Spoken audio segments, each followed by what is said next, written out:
Big Earn.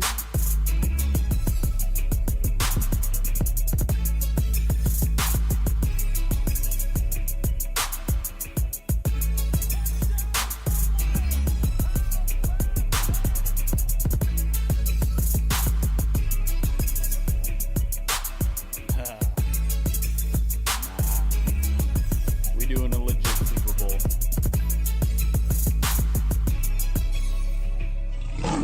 Legit in quotation marks, of course.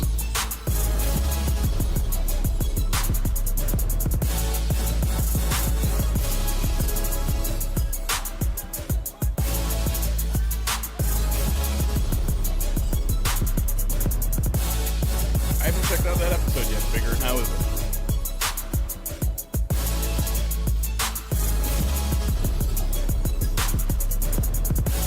8-mile hike in the cold? I guess that's assuming you're in Michigan. Good for you, though. Getting out this early in the morning. Also assuming you're in the morning wherever you are.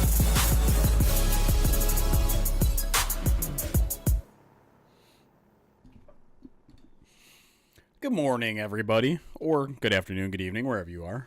How's it going? Hope you guys are having a lovely start to your Super Bowl weekend. Yes, I'm not afraid to say it. I'm not afraid to acknowledge that the Super Bowl is happening.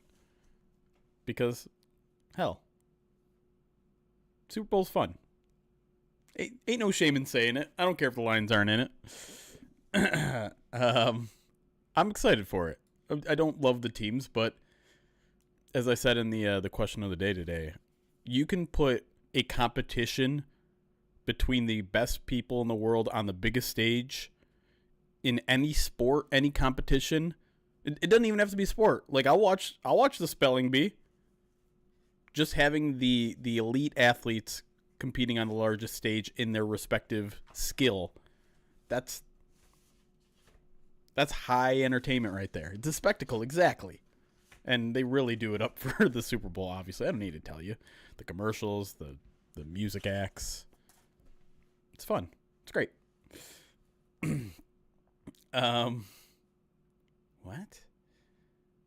What are we talking about Laura and Eric for? What did Krolek say? What is this Sunday morning? When does the Saturday morning call-in show return? So we're still trying to figure out if we're going to do that or not. It's a good question, though, because we've talked about it. To be completely honest, completely forefront, we no longer get paid by the podcast or by podcast downloads. And so there's a little bit less motivation to do more work for no additional pay. I do know that both Eric and Ryan enjoy doing it and want to find a way to do it.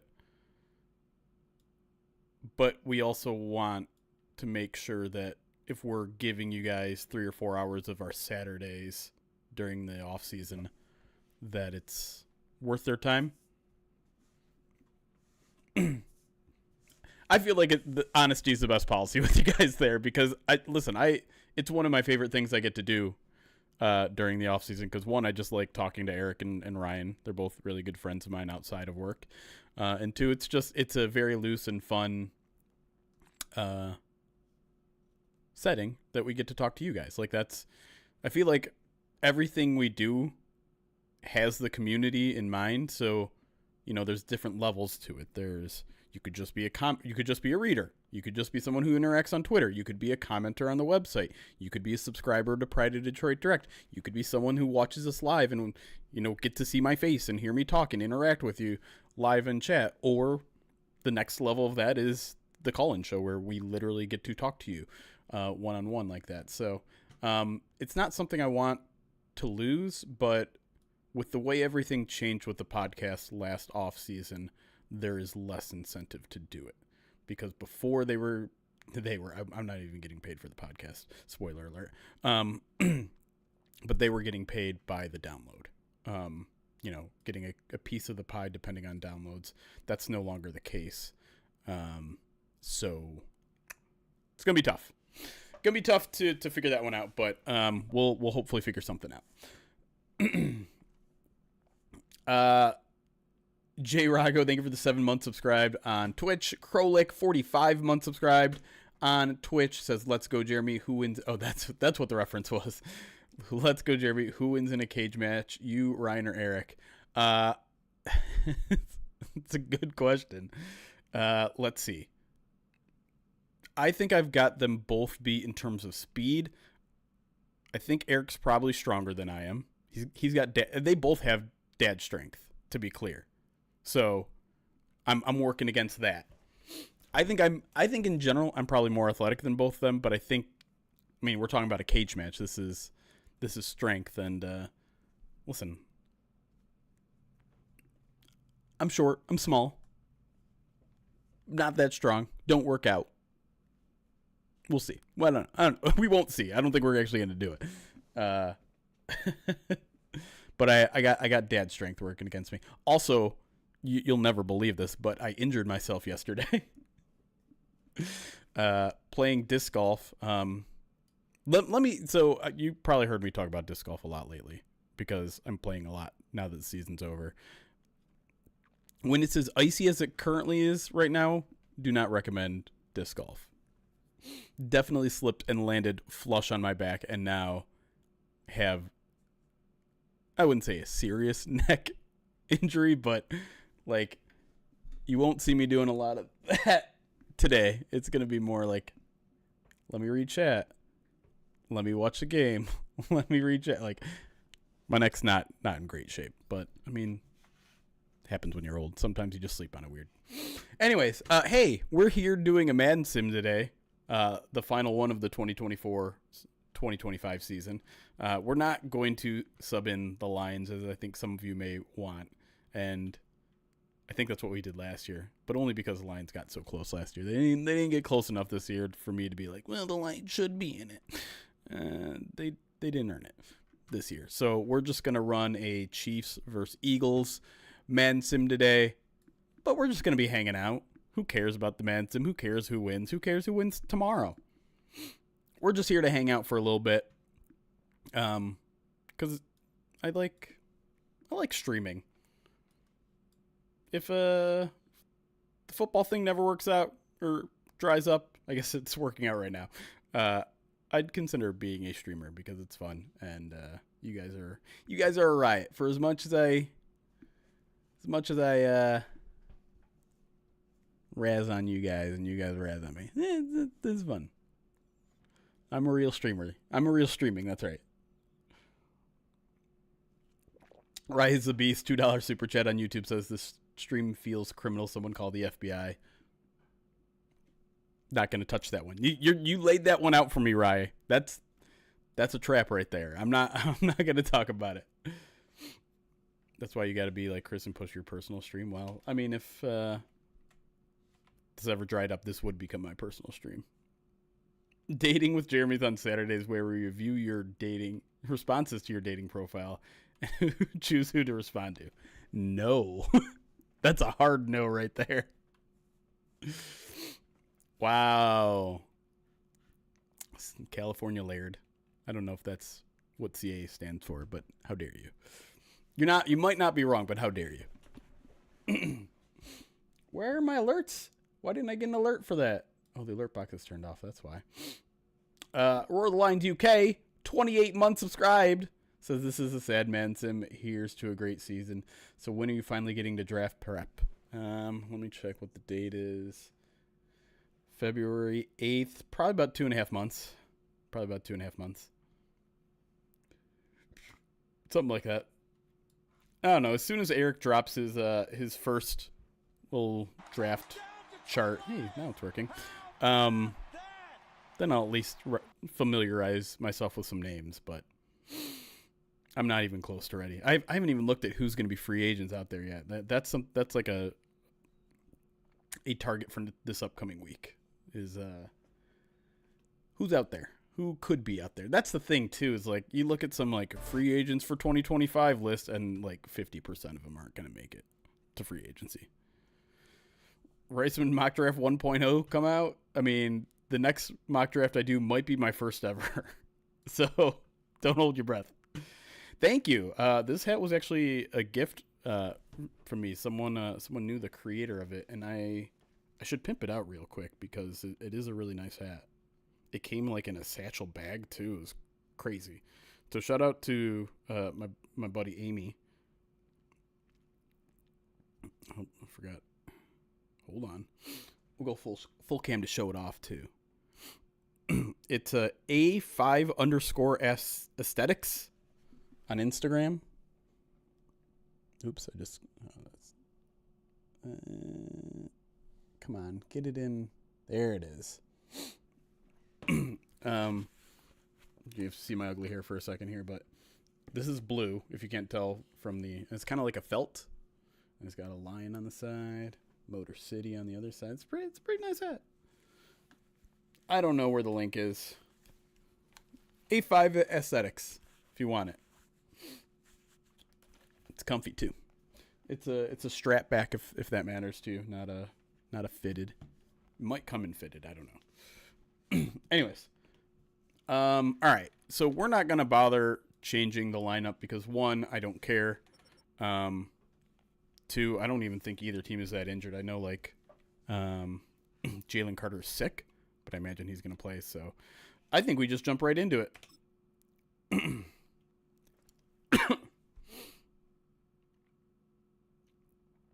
Listen, Eric and I carry each other, you know? Like, I do a lot of the game day stuff. I do a lot of the news breaking stuff. We lean into each other's strengths. There you go, Big Earn.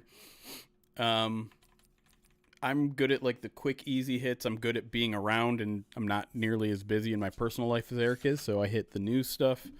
I hit, you know, some of the rules stuff, and Eric hits the personnel stuff hard because that's what he likes, and it's also what he's really good at. And so it's why I always wanted to prepare. It's why I always wanted, when I say prepare, it's why I always wanted to work alongside him in one way or the other, get him to Pride of Detroit if I can. Sorry, cannot talk and focus apparently. Eagles are technically the home team. I looked that up this morning just for this. But yeah, no.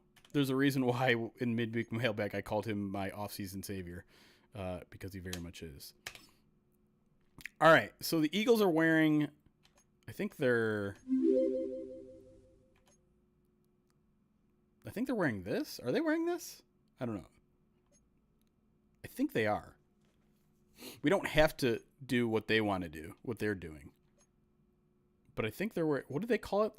There's some sort of green that they call it. I forgot what it is. Oh, man, these are so nice.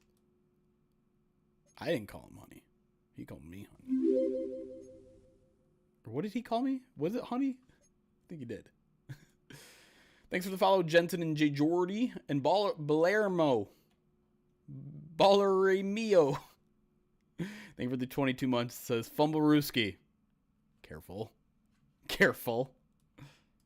What do they call the screen?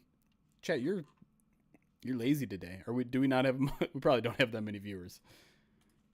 Eagles green. What do they call it? Kelly green. So is this Kelly green or is their current, like, darker green? Is that Kelly green? Is this Kelly green? Or is this Kelly green? Because they're very different. I think this one is, right? I see what you did there. The old one, right? The old one's Kelly green. I think we sport these. The bright, yeah, okay. That's what I thought. And yeah, the Chiefs are wearing white. But again, we don't have to stick. Let's go backwards and see what their old stuff was. God, I love the yellow stripe. I don't know why, but the yellow makes all the difference to me. Oh, the helmet. The Texas helmet. Yeah, this is what I'm talking about right here. All right, no one's offering any opinion, so we're just gonna run that. What happened to my Twitter? We got to run some predictions. This is the whole reason we do this dang thing. No one cares about it. It's time to make some predictions. McDonald's. This is the whole reason we do this dang thing. Oh, shut up, Jeremy. Jesus. No one cares. Whoa, my computer's spazzing out. All right. Chat. Predict. We're just going to go straight up because I think that makes sense. Who wins the Madden Super Bowl Sim? Eagles, Chiefs. And I believe the difference in man rating was just 1 point. So you have 2 minutes. I'm only going to give you 2 minutes because we're going to get the show on the road, y'all. If you're on Twitch, you can gamble any or all of your channel points. If you're on YouTube, write letters to YouTube to start doing channel points. Should we do Super Bowl here? That's one of the options, right? Hell yeah. I don't know. Krolik. Guess they don't want you to make me eat mozzarella sticks. They're out of the black hat, so please send me yours. Okay. $600. Imagine I was that much of a dick. Hold on. I want to see. I mean, if you wanted it bad enough, I'd send it to you, honestly. I don't like possessions. You went all in on the Eagles? Dang. Hold on. I need to see. Oh, well, let me see on my tablet. Great. Chat? No. Well, I can't see any of the channel point stuff for some reason.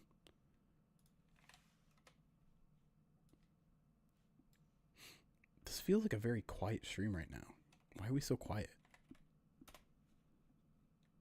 Don't be such a wuss. What do you mean? Oh, I can see it on here. Hold on. Don't want drops. I don't care about drops. I'm running the stream. Is it over? Oh, I still got... Okay, here we go. Lord Goofa, 158K on the Chiefs. Krolik, 150K on the Eagles. Currently 56% on the Chiefs, 44% on the Eagles.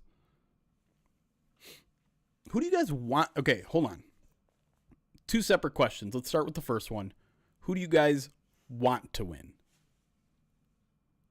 Because I'll be honest, I was leaning Chiefs, and then I read CJ Gardner Johnson's comments, and now I'm full on with the Chiefs. Like 100% in on the Chiefs now.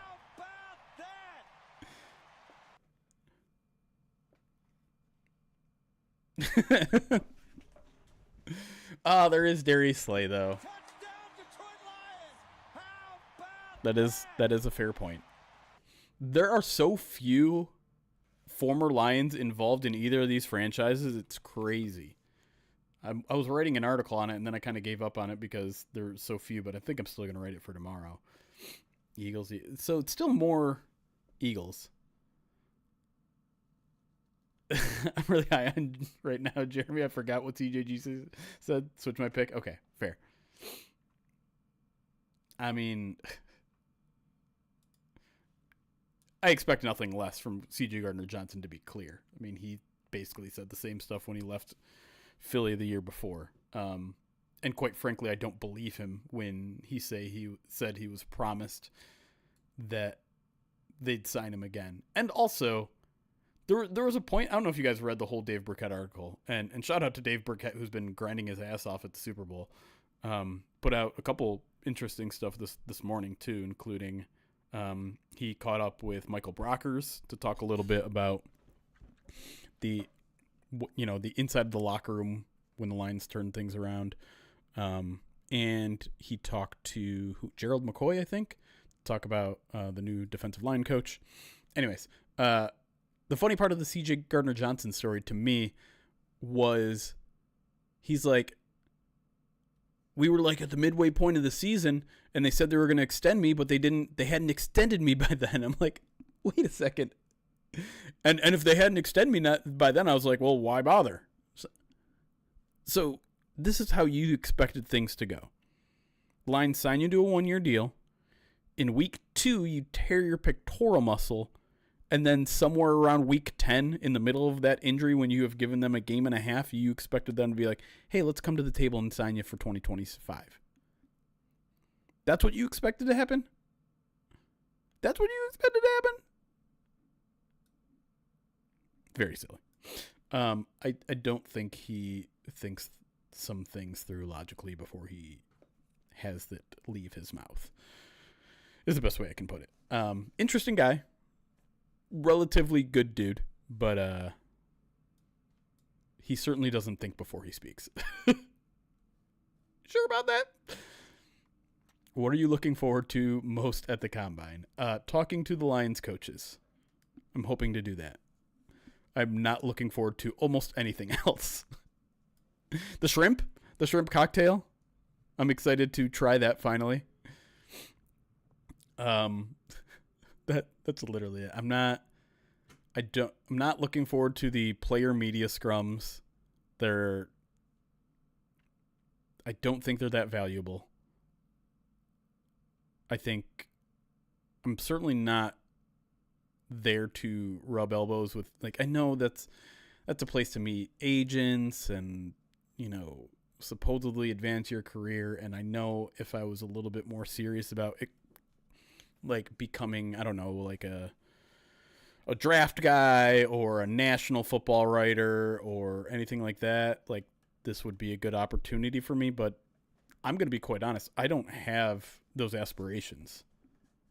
I am perfectly happy with where I'm currently at. Of course I'd like to make more money and Pride of Detroit to be more prominent and all that sort of stuff, but I don't want to do any of that other stuff. I don't one of the opportunities I have at the current position I have is to occasionally write for SBNation.com. And during the playoffs is one of those big opportunities. And I have to be honest with my bosses. I'm like, I don't have any interest in doing that. I don't have the passion about writing about the Super Bowl matchup than I would if it was Lions versus Chiefs. So I'm just kind of going to do what I need to do during the Combine and not a whole lot else. Nah.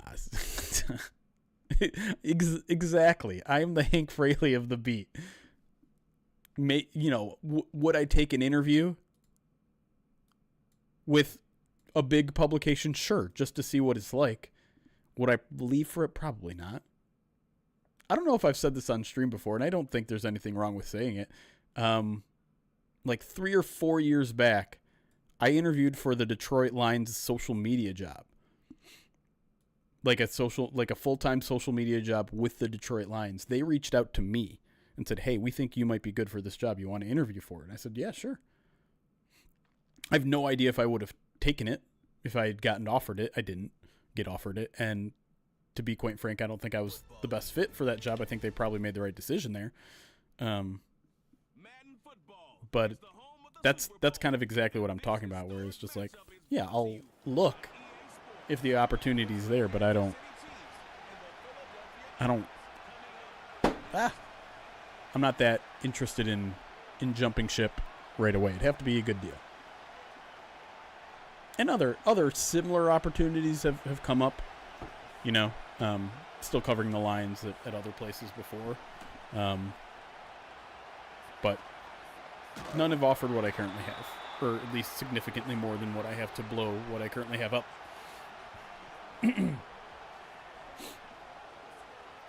Ashkar, thank you for the 26 months.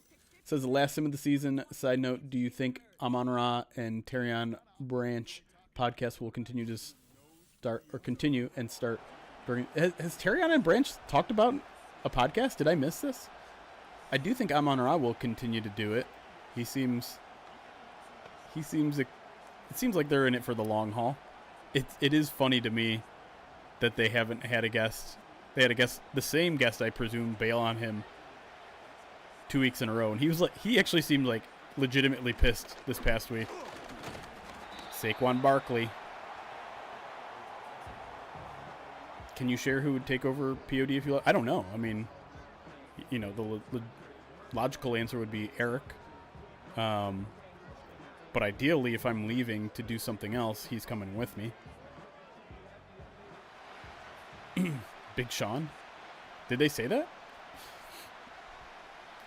But there's no, like, confirmed succession plan in place, if that's what you're talking about.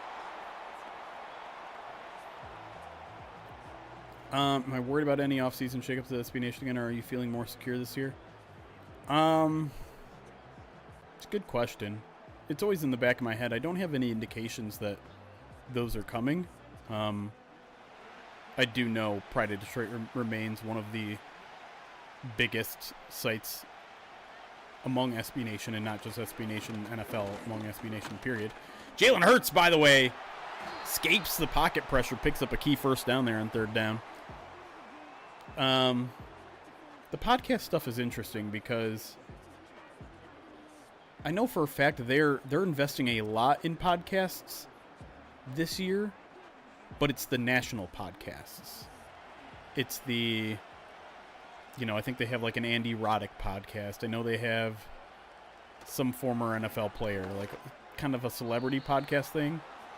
And so they know the value of podcasts, but I think their focus is more on national than local. So, I mean, as long as Pride of Detroit Direct is still doing well, and by all means it is, I don't think our podcast is going to go anywhere anytime soon, but I don't know. I do still have to. We have a lot of things we need to cash in, and I think I have a list somewhere of all the things we owe you guys, and we should start cracking into it. That includes. Oh, did he drop it? He dropped it.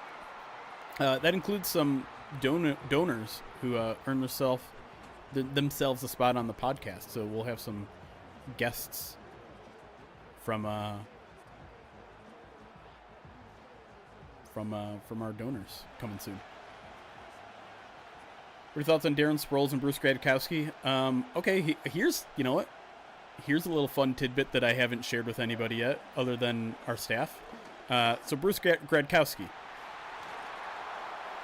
His last job was offensive coordinator of the St. Louis Battlehawks. As soon as I made a comment about that on Twitter, our old friend Kyle Caskey, who you may remember as a former Lions running backs coach, reached out to me. If you don't know or don't remember Kyle Caskey, like I said, he was the Lions running backs coach. We actually did a charity stream, I don't know, 4 or 5 years ago, probably even longer than that, maybe 5-6 years ago, for the Kyle Caskey or the Caskey Family Foundation. Anyways, good friends. His current job is running backs coach for the St. Louis Battlehawks. So he reached out to me. I was like, first we were just like kind of catching up. He's like, and I think he made a crack. He's like, who made him look like a good offensive coordinator, right? But then he's like, honestly, like one of the nicest, most genuine dudes I've ever been around. Really, really good guy. He's going to do fantastic in the NFL.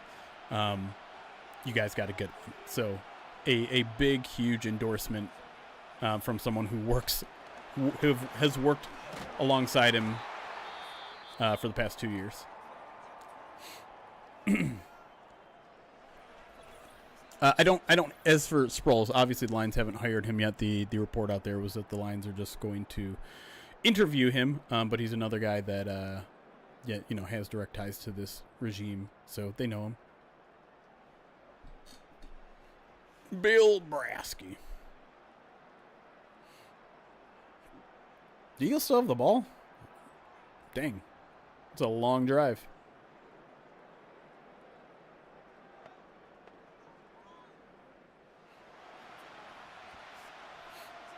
Yeah, it certainly seems like Gradkowski is a great culture fit. We'll check down to Saquon. Can he make the first guy miss? Yes, he can. Down inside the 10. First and goal for the Eagles on the opening drive of Super Bowl 59. Yeah, no questions, Aaron. You see the difference it can make, too, because look what's happening with the Pistons and the Red Wings, too, man. Like, the Pistons, they have guys going to a general manager. We're talking about a 500 team, like not a Super Bowl contender or NBA championship contender. Going to the GM and saying, please don't trade me. I love it here. I want to build this. I want to be part of this build from the top. And you see it with the Red Wings. Like, these teams have incredible cultures, and there is a little bit of the chicken and the egg thing happening, right? Like, are these people, do they want to be here because they see the wins are coming, or the wins coming because they want to be here? It's hard to say for sure, but I think there has to be some sort of base level of culture and people enjoying working together for there to be any level of sustainable success. JC, I say it all the time, JC. I thought the culture stuff was a bunch of BS. We had heard it a million times. Every coach in their introductory press conference said, "Oh, Saquon, down to the 2." What do they do here? In real life, it's tush push time, but it's 4th and goal from the 1. I'll get back to the culture talk in a second. Let's see what they do here.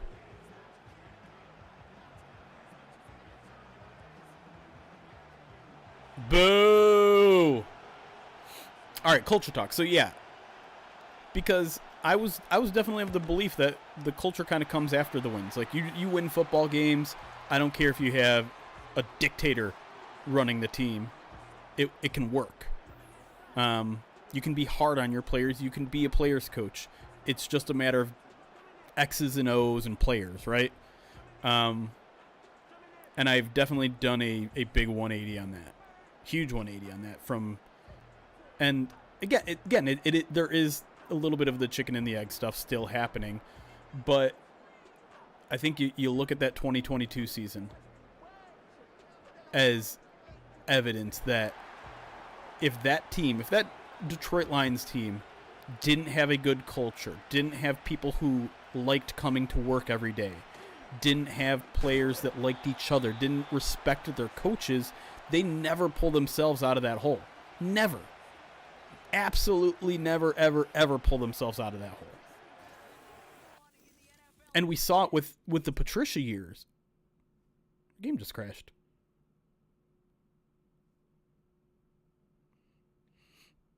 That was odd. I don't think that's ever happened.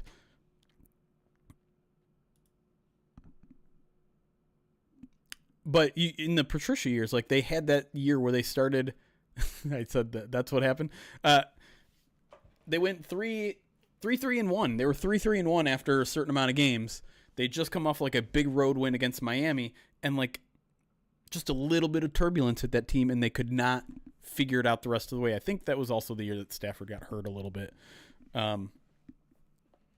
But I think when you're starting a franchise anew, that's when culture is so critically important, because you're going to go through those lean years, because you're going to have a crappy team in year 1 and probably year 2. And if you don't have a good culture, if you don't have good leaders in the room, you don't have people who respect each other in the building and like working with each other, I don't know if you ever pull yourself out.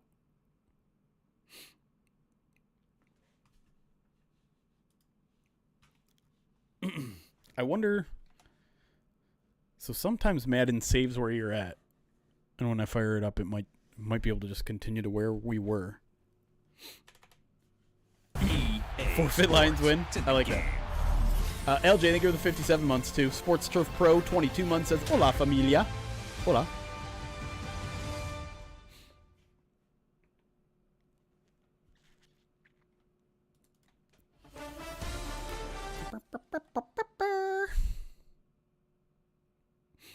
Let's see. Hold on.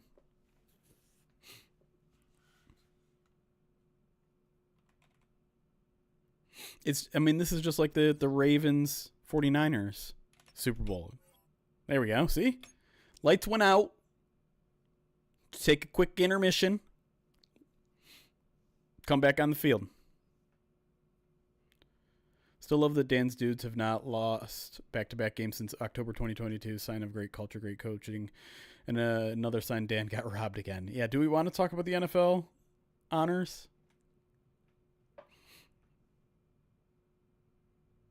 That Super Bowl was in New Orleans as well? Is that true? That's wild. The 49ers, Ravens? God, That's kind of quick back-to-back Super Bowls. Not back-to-back. Yeah, I'll be honest.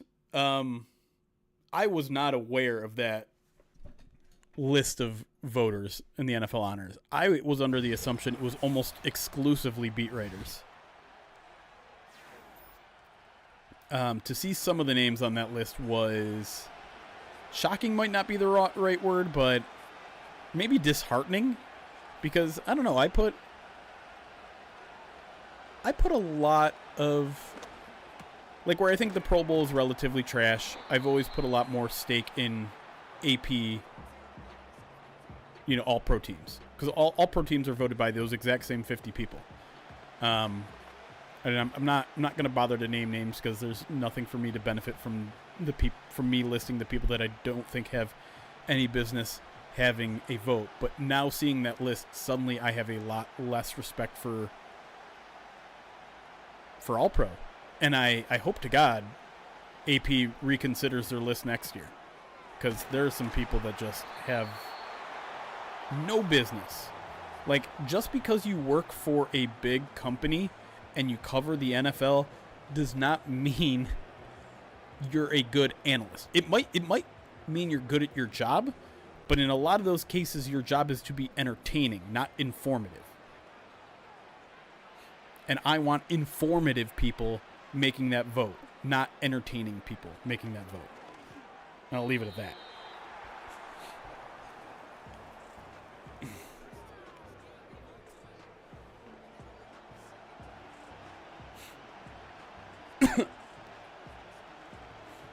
That can be true, JC.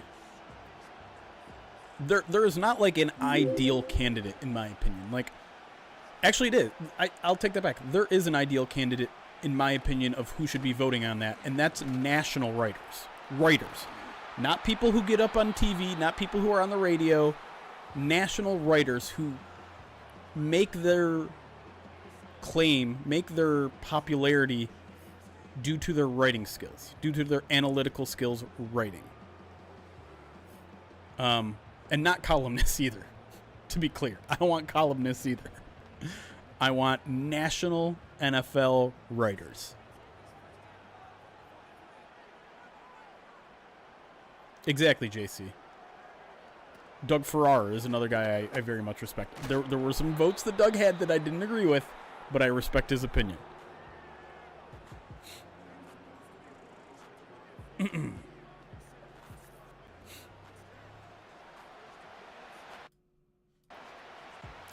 So as it pertains to Dan Campbell, listen, that award has become which coach outdid expectations, and I get that. It's a little bit flawed because that's taking into account our expectations. Like, just because we were wrong about the Vikings doesn't mean Kevin O'Connell was the best coach. Right? That said, he revived Sam Darnold's career for 17 weeks. Stopped at 18. He amassed a really good coaching staff in general. Like, Brian Flores was a great hire, and he deserves credit for hiring Brian Flores. And in general, I would say that roster is not close to as good as the Lions roster is, yet they went toe-to-toe with the Lions up until Week 18. So I get it. The heartbreaking thing for me, the thing that bothers me the most, is that Dan Campbell will now never win that award. This was his last chance. There is nothing Dan Campbell can do in the regular season for the rest of his Detroit Lions career that will win him that award. Short of going 17-0. Short of, I don't know, Jared Goff getting injured in week 1 and the Lions still winning the division. Like, outside of something that's extremely improbable. And that's just a bummer to me. Like, the best coach in Detroit Lions history, at least modern history, is never going to win that award for doing something that no one thought would ever happen in Detroit. Even 3 years ago, no one would have expected Detroit to ever win back-to-back division titles. It was a cursed franchise. There was no hope for it. And he turned it around in 3 years from the foundation, like the base foundation. What Kevin O'Connell did, like, the Vikings have never been down bad like the Lions were. And unfortunately, a Coach of the Year award does not take into effect accumulation, right? Like, it doesn't take into effect what Dan Campbell started with in 2021 to what he has now in 2025. It's just that 1 year.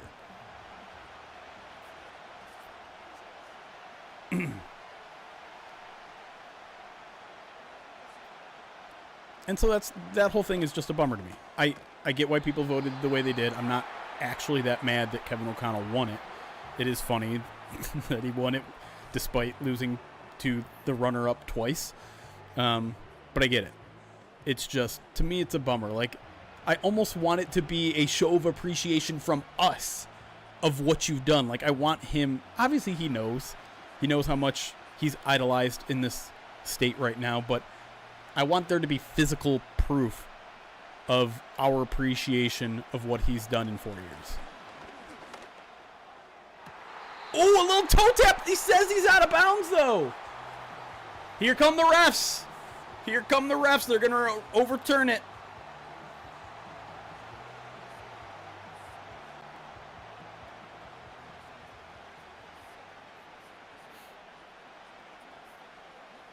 Here they come, chat.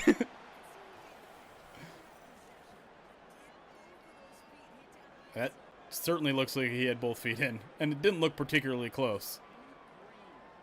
I mean, that's a terrible angle, but pretty sure he's got both feet in.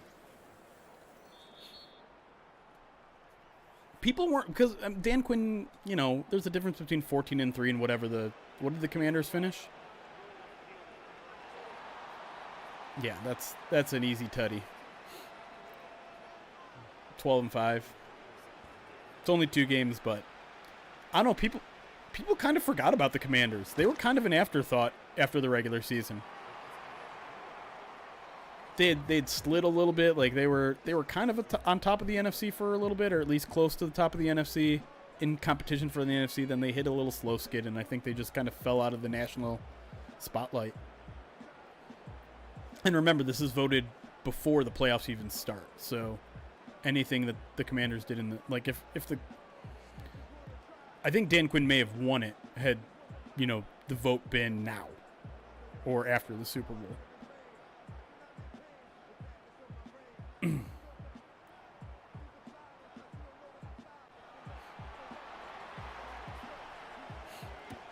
Who's kicking off? Why did he look like a running back? Does Butker not do kickoffs? Why'd I say kickoffs like that? Kickoffs? Kickoffs? Big Slime, thank you for the follow.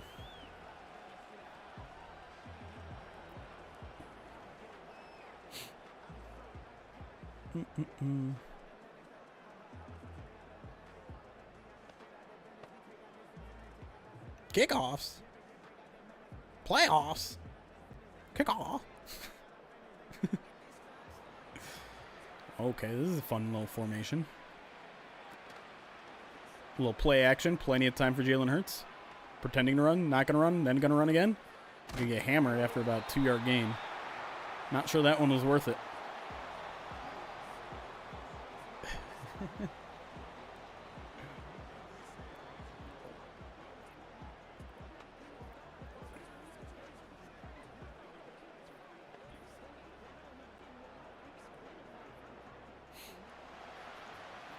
Chat, what do you want from Pride of Detroit in the next couple weeks? What sort of coverage are you hoping for us to have?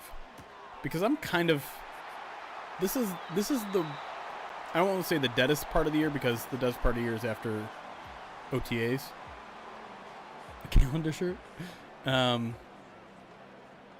Really, you guys are into the draft already? Are you just saying that to antagonize me? Tactile Puma. Wasn't gonna say anything. Not even free agents. Film study. Film study of what? What happened last year? Perspective.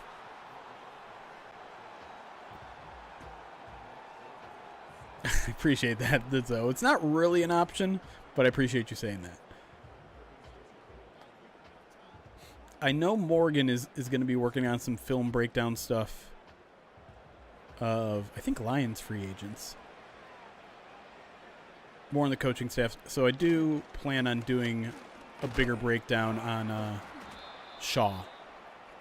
I was doing some early digging on Shaw, particularly on why things fell apart at Stanford, because that's I don't recall ever seeing such a utter and total collapse, going from 8 years of crazy success to 4 years of disaster.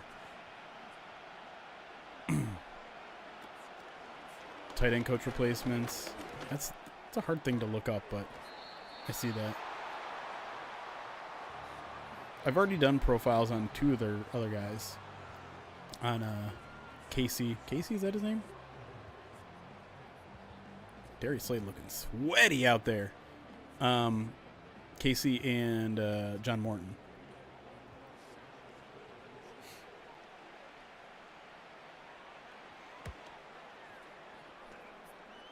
As beautiful as a Ducks fan.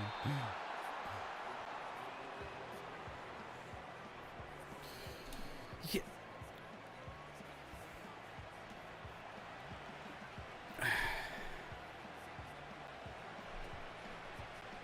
Greg Cosell interview reviewing all that. I'd love to interview Greg Cosell. I don't really have an in with him, but I'd love to. Yeah, so the Eagles have now punted on 4th and 2 and kicked a field goal on 4th and goal from the 1. So, good job, man. You got this. Pacheco? 2 yards.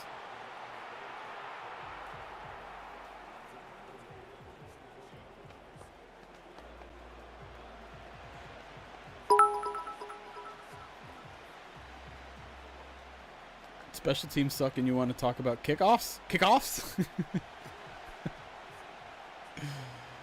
Brugler? So what? Okay, so I do, for Pride of Detroit Direct, I do want to do a couple first bites on, like, someone who covered Stanford football to get...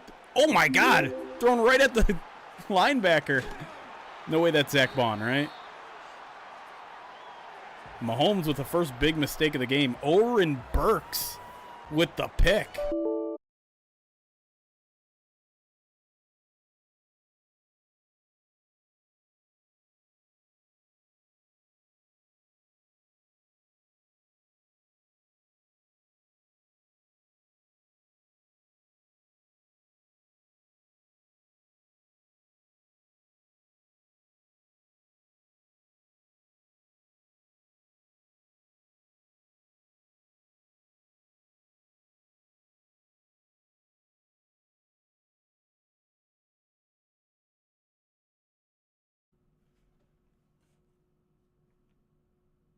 Test, test. Are we back?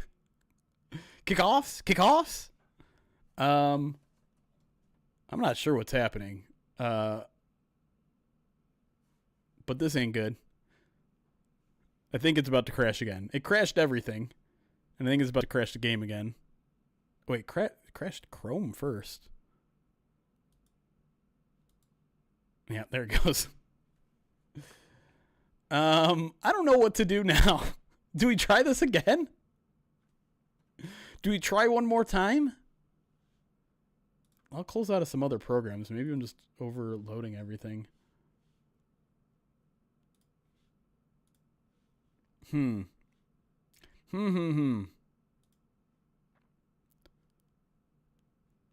my God, now Slack is frozen. Well, yeah, I should check in on my graphics drivers. It hasn't been that long since I checked, but let me look at what. I mean, whenever I run Madden and stream, it runs a lot, but like, yeah, it's not right now. It's not too much stress on the PC.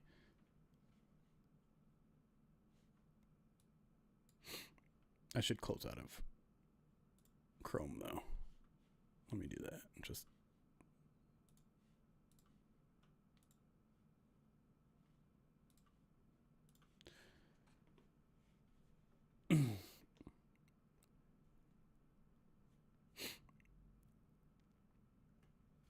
marbles.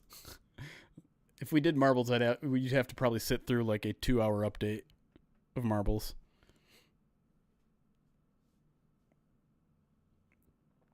We'll pull it up one more time, and if it crashes a third time, we'll call it.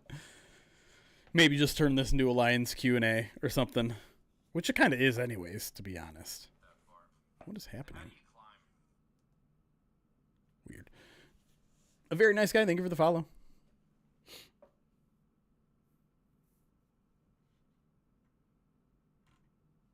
Cooking stream. You missed me. You missed it. I made a nice little omelet this morning. And I made a bunch of tikka masala last night. So it'd probably just be a reheating stream. I literally think it just crashed again before it even opened.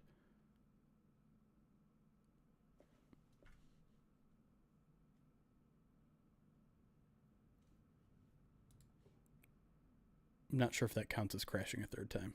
Did I make my bed? What do we want to do? We want to throw a prediction out there? Did I make my bed or not? I could just close the old prediction since it looks like we're not going to get it and just do a did I make my bed prediction. Did I see Jared Goff retweet the cringy Mike Florio interview? No, I didn't see he did an interview with Mike Florio. There's a lot of Lions content to catch up on because like Gibbs was down there, Montgomery is down there, Goff was down there. I feel like there were other guys down there too, and so a lot of them did their rounds.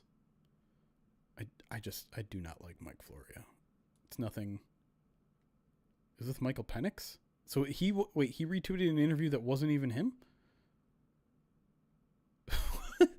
Weird. Was it an accident? Did he accidentally hit the retweet button? Why would he retweet that? Mike Florio is a great example of like good at what he does, but I don't want to hear him talk about football. Like you guys remember why Pro Football Talk was initially so popular, right? Like the hook of Pro Football Talk.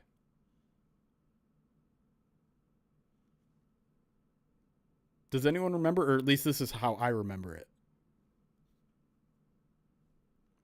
They used to have a counter on their website days since a player has been arrested. That was their beat. Their beat was covering stories of players getting arrested. And they literally had a days since counter on their website.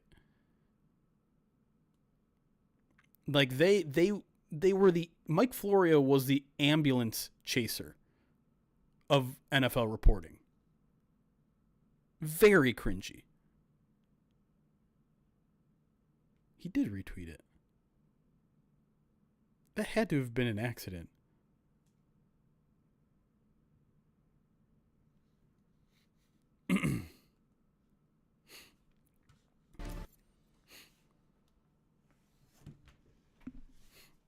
And now, like, ever since they've, like, if they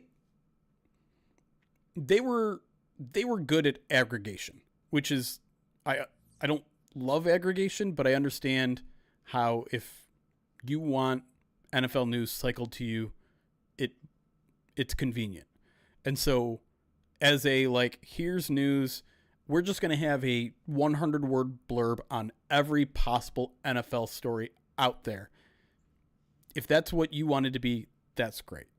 Ever since they've grown beyond that, and their two main talking heads are him and Chris Sims, that's where the usefulness of Pro Football Talk ends for me, personally.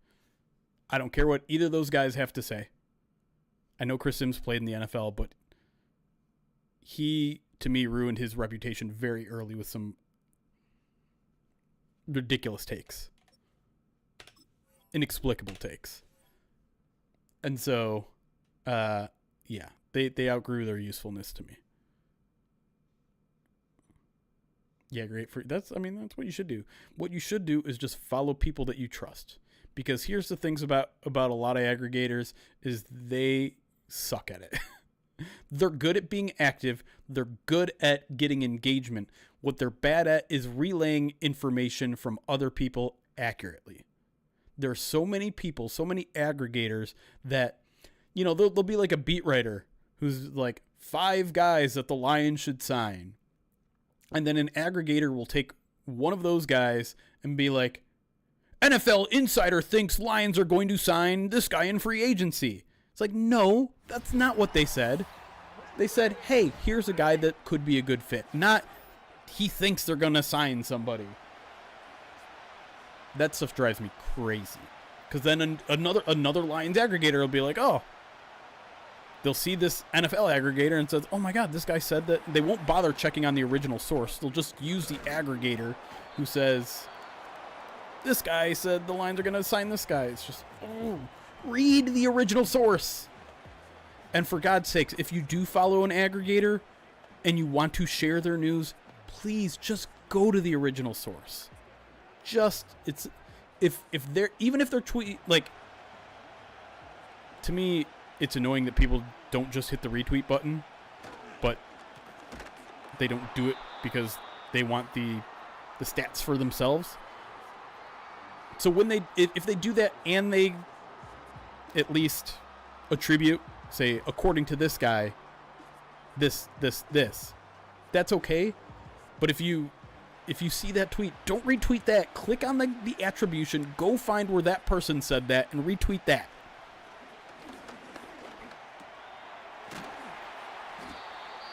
But what drives me even more crazy than that is like when you aggregate from something from TV and you don't directly quote, you just say Jeremy Fowler said that the Lions are going to sign, that they're going to trade for, Garrett. And then like I go through Jeremy Fowler's stories and I go through his Twitter timeline and it's not there because you didn't say where he said it and you didn't directly quote him. I don't know where that source is and I can't trust you.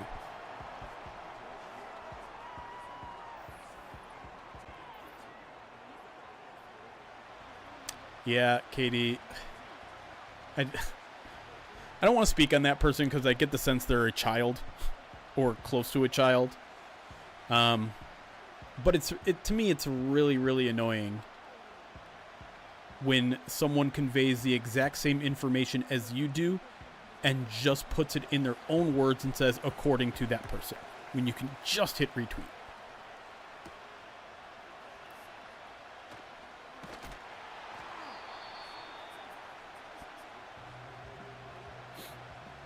Anyways, I'm off my soapbox of things that annoy me in the NFL. Eagles settled for another field goal, by the way. Chiefs still up, now get the ball back.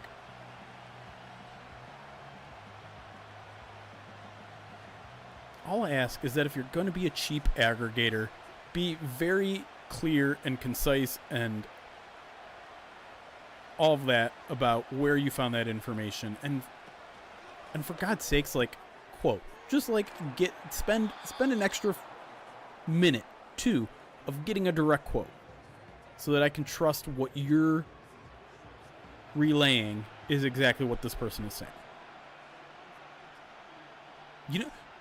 Okay, last one that bothers me, and yes, I know in this particular case I'm not an objective person, but one thing that really pisses me off is whoever on the Pat McAfee show Twitter account, because he puts in literal quotes things that are not said. He paraphrases and puts it in quotes. It happens all the time. Not every time, but all the time.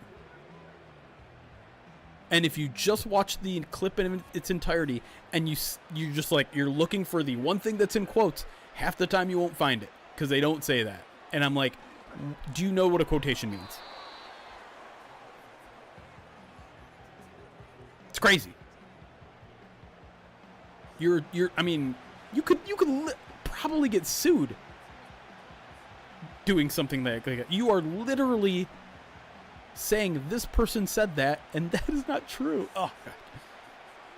Okay, last one. Literally last one, only because I think this one's more funny. If your account uses on a regular occasion the mind-blowing emoji, I do not respect you.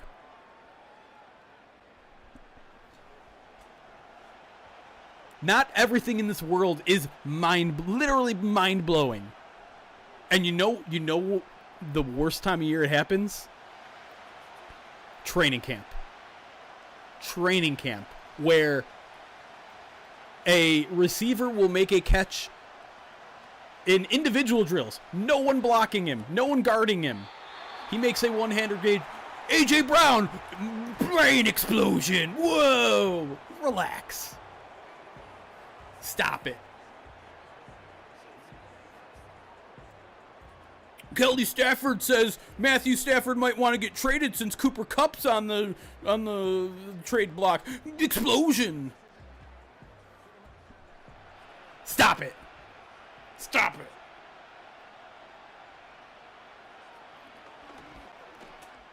Little wheel route. Oh my God. He just trucked that defender. RGA, careful.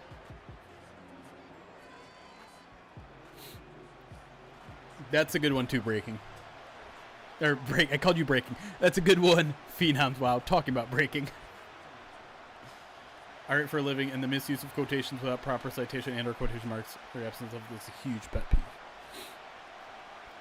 peeve. Oh, another Mahomes interception! I think to the same guy. Mahomes just can't read linebackers.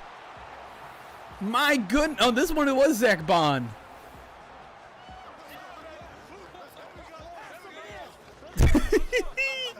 Wait, are those guys? Oh, I thought they were both 53 for a second. What second-year player do you think makes a jump? Hopefully all of them. No, it can't be all of them.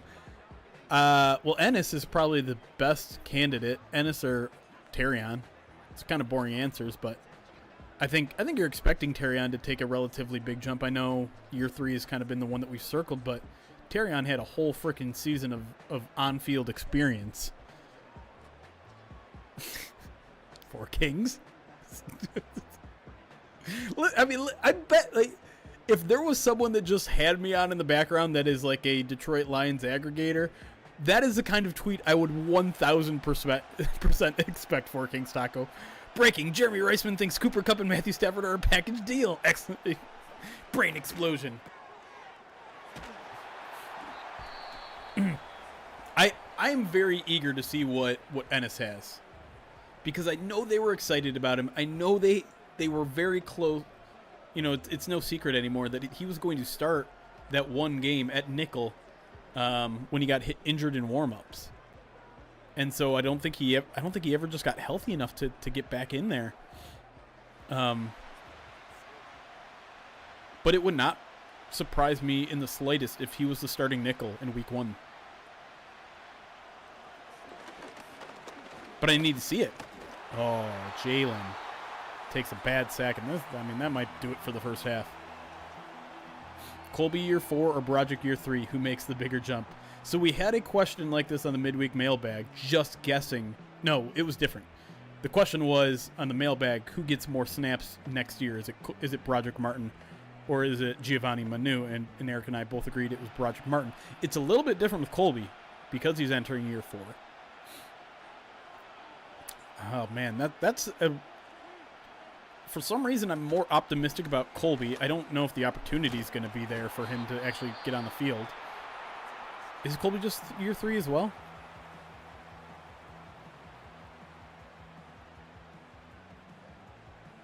I think you're right. Yeah, Colby is just year 3 because last year, his first year, he was at guard. Last year he was at tackle. Yeah, so they're both entering year 3. But now a 4th and inches. That ball is literally over the first down line. He's literally holding it past the first down line. I need some sign of life from Broderick Martin. I'm not here to say that his career is over and he's not going to improve, but it's hard for me to predict a year 3 breakout when there has been no signs of it. That would be in basing my entire faith in just faith, like blind faith, right? And he's been one of those guys that I think has been hurt by the fact, to the fault of no one, that the Lions will now have a third defensive line coach in as many years, right? That can't be easy for him. Even if they're all trying to get the same thing out of him. It's 3 different minds telling you probably 3 different variations of different things. Of the same thing, maybe. The Lions have done a good job replacing those guys. And like I said, I do like Casey Rogers. But it is a new person telling him new things. And they got rid of the assistant coach too, right? The defensive assistant coach? Defensive line assistant coach? So, I don't know. We'll see. I didn't really answer your question. I think the answer is that Broderick Martin's going to have more of an opportunity. I'm probably a little bit higher on Colby Sorestil as just a player. An overall player. Can Mahomes add to his lead here? 11 seconds left. No more timeouts. They're up by 1. Despite throwing 2 interceptions in the first, anything up the middle is going to be game over. Can't take a sack either. He'll throw this one away towards the sideline. 6 seconds left. Enough time to maybe run one more play to the sidelines quickly, or you could go Hail Mary here.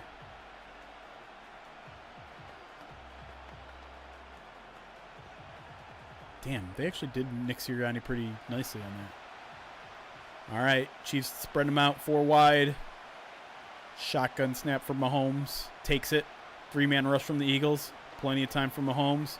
Just going to launch this one for the Hail Mary as time has expired. Let's see what happens. Bunch of people lined up there and knocked down. That'll do it for the first half. We had 2 big interruptions, but the Chiefs still holding a 7-6 lead. Mahomes 2 picks, but the Eagles had to settle for a pair of field goals early in this game. See if that comes back to bite them here in the second half.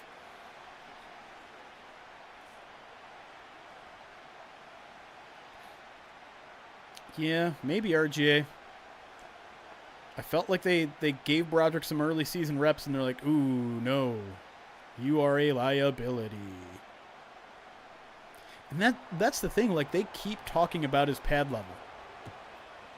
He just needs to get his pad level down. He just needs to get... I mean, he's 2 years in now, man.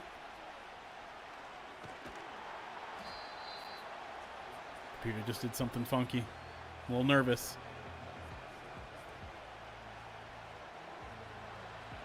So there's not confidence in his body of work. Seems like it right now. We'll see. We need a Broderick Martin specialist on the team.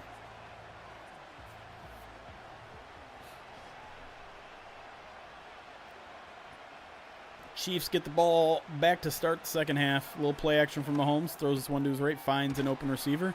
Picked up about 7. I'm just going to guess that's Rashee Rice. I have no idea. Nope. DeAndre Hopkins. I kind of forgot DeAndre Hopkins is with the Chiefs. Is he healthy? Why do I feel like I've never even heard DeAndre Hopkins since like the week that they got him?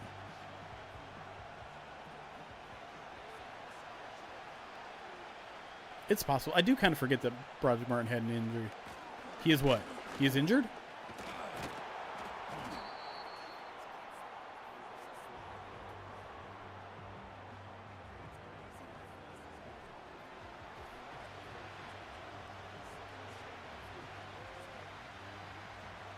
He's not injured. Has he done anything? Oh, he hasn't really done much. At all. Does he not get a lot of snaps?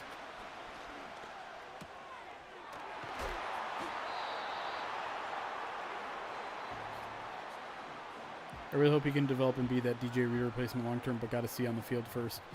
But we also need Colby to be able to contribute in the 6 to 8 different O-line combos they will use. True.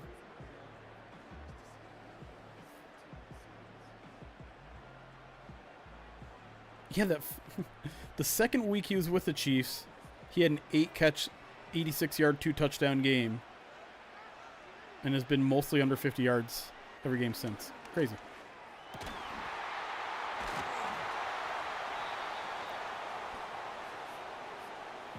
I mean, I don't have any inside information on Rakestraw's injuries. Or, you're saying besides the injuries. I think, like I said earlier, Bigger, and I think the plan was to start him that 1 week at nickel. And the injury happened, and then more injury stuff happened, and then the illness happened late in the year. And so I just don't think he was ever healthy enough for them to put him out there. Uh-oh. Oh, he shook him! And he's going deep! Do we have Patrick Mahomes magic? No, he throws into triple coverage and should have been picked off a third time. That was wild. Yeah, and so I think, especially when you got towards the end of the season, I'm not sure the lines were like, do we want to start Ennis Rakestraw for the first time in his career with the NFC North on the line in the divisional round? I'm sure the answer was no. I'm sure they trusted a guy, you know, you're not going to love who I'm going to say, but I think they trusted a guy like Kendall Vildor more than Ennis Rakestraw with the season on the line because Rakestraw just hadn't been out there. Like, the stakes were too high to me when Rakestraw was healthy for them to throw him out there for the first time, essentially.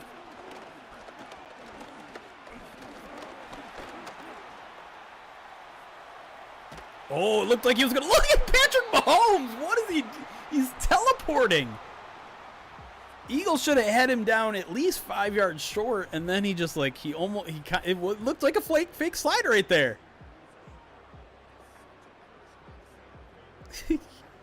He's manipulating the rule book again.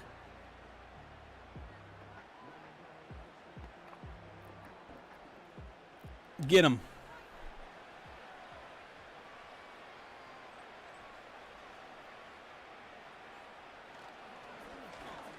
Mahomes to the sideline, caught, and that's D-Hop again.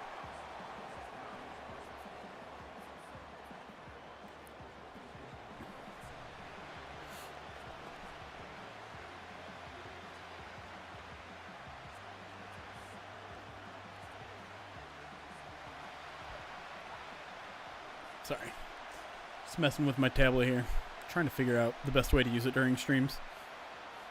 2nd and 2 here for the Chiefs, and just outside the red zone. Mahomes, pressure coming to his left. He moves to his right, throws to there's wide open D-Hop, dives for the end zone and scores. DeAndre Hopkins having himself a big second half already. 3 catches there on the opening drive as the Chiefs are up 7 with an extra point pending. Not sure what happened there. Total breakdown from the Chiefs secondary. D-Hop, Hall of Famer? What do we think? Since everyone wants to talk Hall of Fame these days. I think he's a Hall of Famer.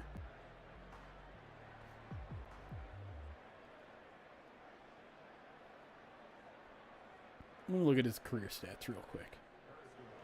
Gotta be, absolutely. Okay.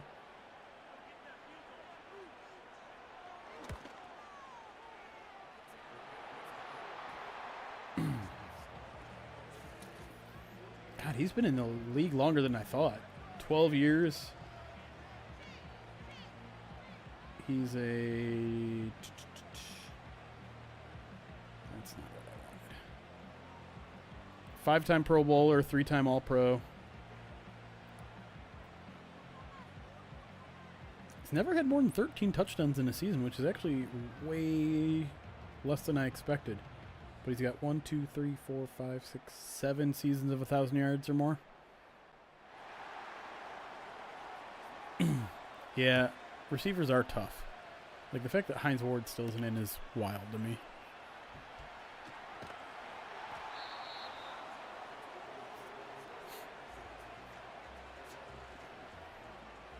You think the ring even helps him that much? I guess it does. I feel like it shouldn't. Particularly in this case where it's just like he's kind of along for the ride. Like, it's probably not fair to say that, but it's kind of wild that Amon-Ra has only one fewer All-Pro than DeAndre Hopkins. The fact that Sterling Sharp got in, I say yes. All right, I'm going to ask a tough question here, and it's going to sound insulting. Does Sterling Sharp get in the NFL or the Pro Football Hall of Fame if he isn't brothers with Shannon Sharp?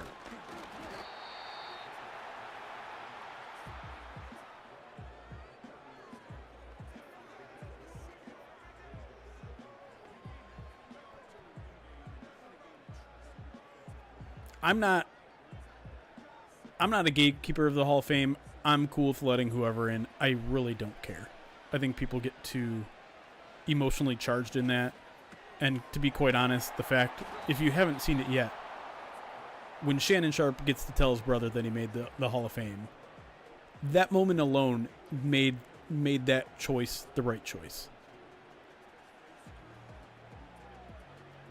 Because it was an incredible moment. And I love seeing that. Like, I love seeing people who give their entire body, give a decade of their lives to this sport.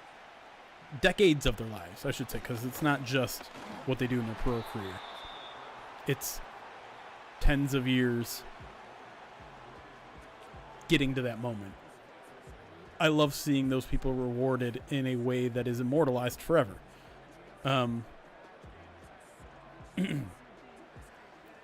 So that video is just incredible. And if you haven't seen it yet, Google it immediately after the stream.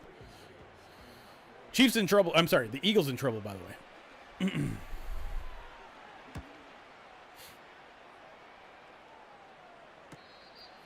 I know a lot of people were vindicated when Eli didn't make it this year. Some people were upset. I'm firmly in the I don't care crowd. If I were a Hall of Fame voter, and as I was saying earlier in the stream, I don't really have aspirations to be one, because one, I don't think I have a good enough scope of NFL history to be an informed voter of that. But this isn't my mantra. Someone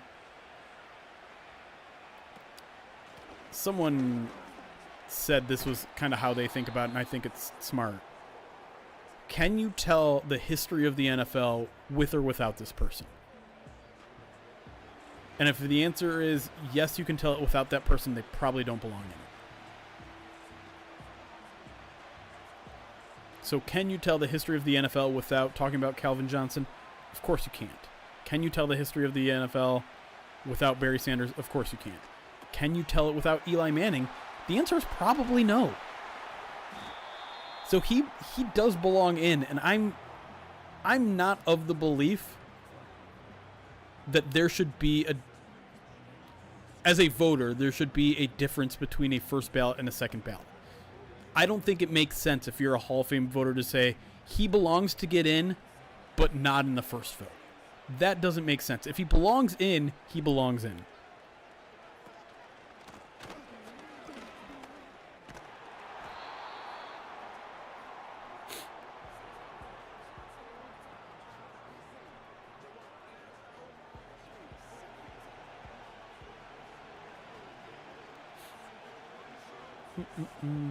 Jason Hansen.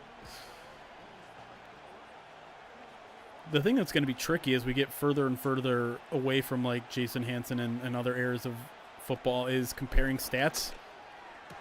Mahomes, a third interception! What is happening? Patrick Mahomes is having the worst Super Bowl of his career, and that's big play Slay with the pick. And yet the Chiefs are still up 8. Eagles defense doing everything they can.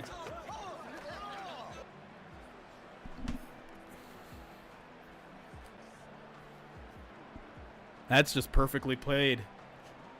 Not a great throw from Mahomes either, though.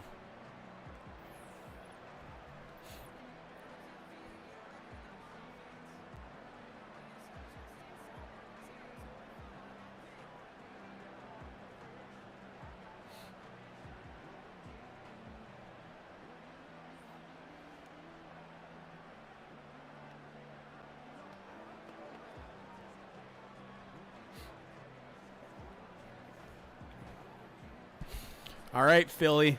It's do or die time here. No more field goals. You got to get in the end zone, fellas. Saquon getting motioned out wide left. Shotgun snap from Jalen Hurts. Throws up the middle. I think that is Saquon who gets destroyed and drops the ball. What a play there from, I'm going to say Nick Bolton. I don't know who that was. Who's 32? Where are you, 32? I don't see you.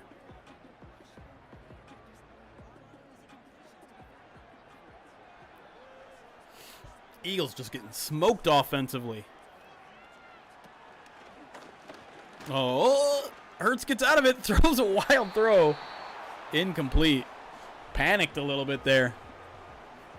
All right, I asked you guys who you want to win the Super Bowl earlier. Pretty split. Now I ask the more important question. Who do you think wins the Super Bowl? Who will win the Super Bowl? Let me hear from you. I'm curious because what's the line? Chiefs by 1.5 or something? Chiefs by 1? Who do you think is going to win the Super Bowl? Oh, he's going to rush for the first down, but I think a holding call might bring this one back. Here come the refs. Here come the refs. Not Jordan Mailata. The guy who gives us all hope that Giovanni Manu might one day be a starter. 5, 6 votes so far, and not a single one of you are picking the Eagles. Hey, there you go, Eags! Do people call him the Eags, or did I just make that up? Is that Jahan Dotson?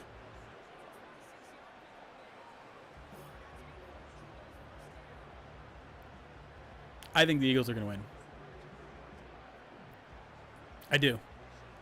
And I know betting against Patrick Mahomes is a fool's errand. But one, I don't buy at all into the conspiracy. Like, not even a little bit. 2, I think the Eagles have a better team. They have a better offensive line. They have a better defensive line. They have better skilled position players. They have a better running game. On paper, and not like on paper like what I write, this Eagles team is better than this Chiefs team. And I honestly don't think it's that close. Now, you have Patrick Mahomes, you have Andy Reid. That is enough that this game is going to be very close. Wow, there was a lot of traffic up the middle there. But I'm picking the Eagles. I'm picking the Eagles. And I hope, generally speaking, I like being right, and generally speaking, I root for being right, but I don't want to be right. So this is kind of win-win and lose-lose for me, because I want the Chiefs to win, but I'm not picking them. Saquon's loose! Oh, what a move! How do you not get in, though? You got to finish that, Saquon. Down to the 2. Have we gotten... I feel like maybe as a society we've kind of gotten past the Taylor Swift stuff in terms of it bothering people. Are we still like, I don't like it when they show her for 2 seconds? We've grown beyond that, right? I used to do an on paper every single year for the Super Bowl, and I stopped last year. Last year was rough because we all thought the line should have been there. This year was a little bit easier, but I asked on stream on Tuesday or Wednesday or whatever it was, like, do you guys want an on paper for the Super Bowl? And most of you are like, nah.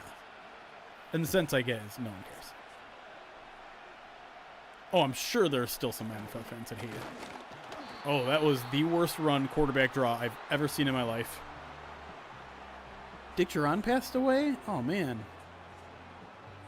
That just come down? Dang.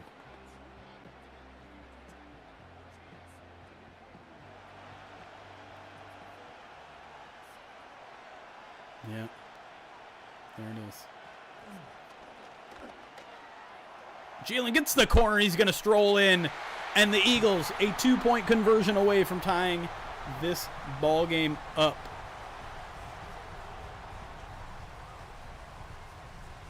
Yeah, we should probably get something up on that at some point. Dang, LionsWire already has an article up and an in memoriam picture of him. They must have already known it was happening. How old is he? I don't feel like he was that old, was he?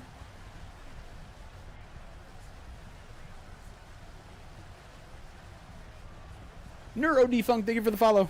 74.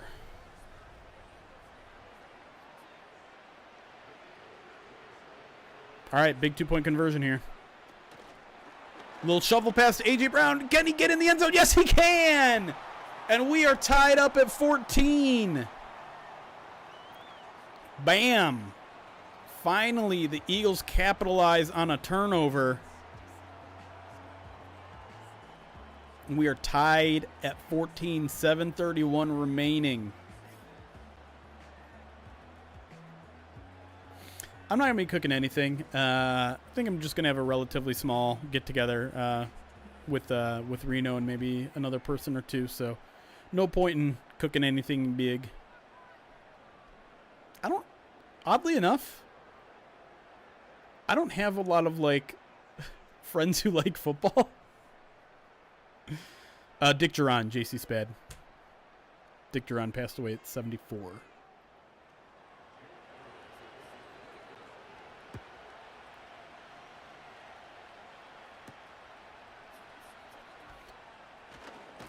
You have multiple questions, Jeff? What is it?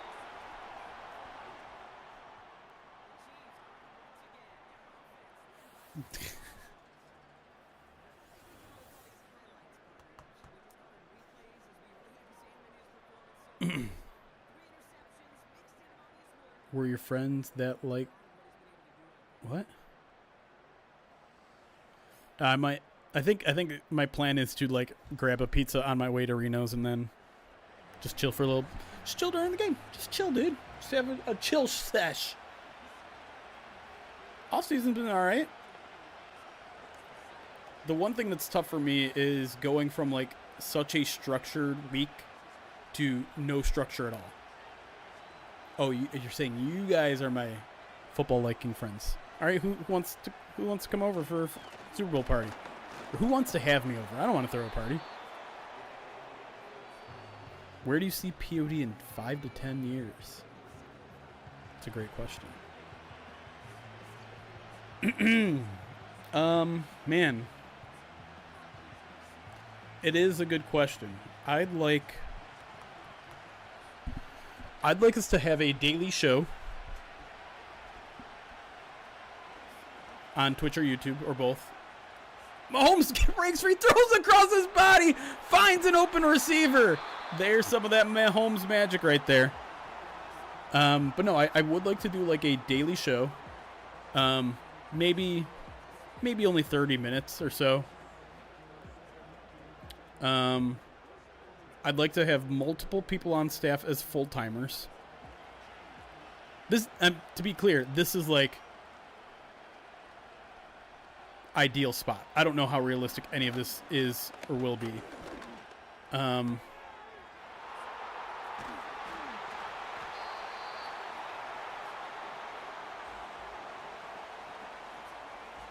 Sometimes I dream about Pride of Detroit being incorporated by the Lions a little bit.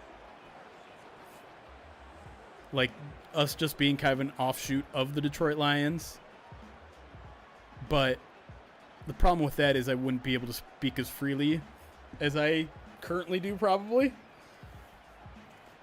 But I don't know, like, I'm not going to lie,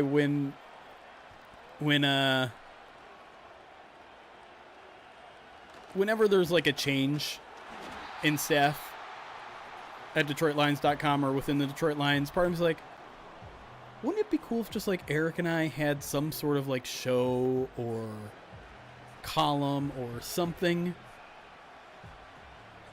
on DetroitLions.com or on their YouTube page?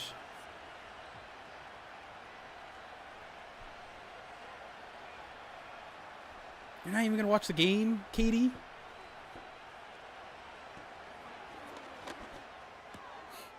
The one thing I want to do more of And it involves me just being better in the locker room, being better, making better use of my time when we have access to players and coaches is stories. I want to tell more stories.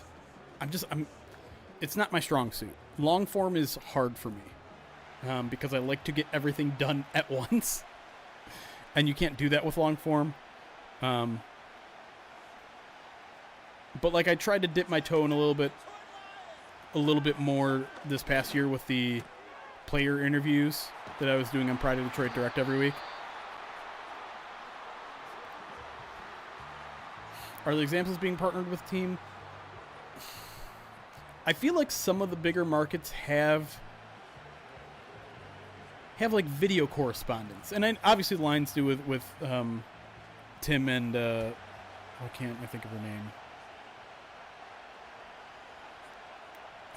You know what I'm talking about. I can't think of her name. I almost said Tori Petrie. But like Danny Riders, thank you.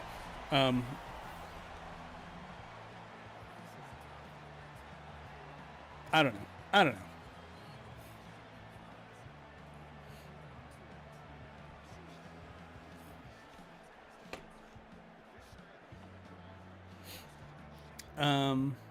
So I don't know. I mean, there are a lot of things that I dream about with Pride of Detroit. I don't know how realistic a lot of them are. And like I said at the beginning of the stream, the beginning of the first stream before this one got interrupted, before my computer crashed, there is so much that I'm happy about the site right now, about where we are, about my daily workload. The biggest goal I have right now is to get Eric full-time. Like, full-time wages. Because unfortunately he's not there yet. And it's why I try to promote the hell out of him when I can, and promote the hell out of his, not Substack, whatever it is. It's why I tell my bosses all the time that he's essential to what I do. But I don't believe there's a single site on SB Nation right now that employs 2 full-timers. So, we're not there yet. Patreon, that's all I was talking about. That is my number one goal for the site. Period. Bar none, is to get Eric full-time. I do not own Pride of Detroit. It's part of SB Nation, which is part of Vox Media, VOX.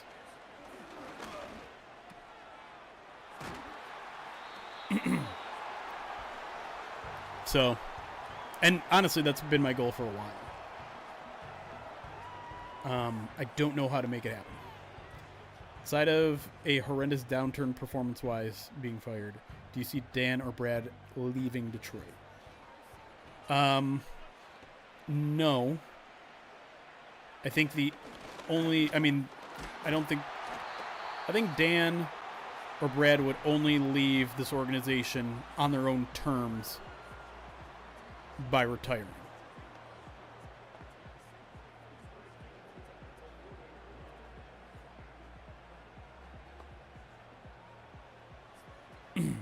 I think that'd be my guess.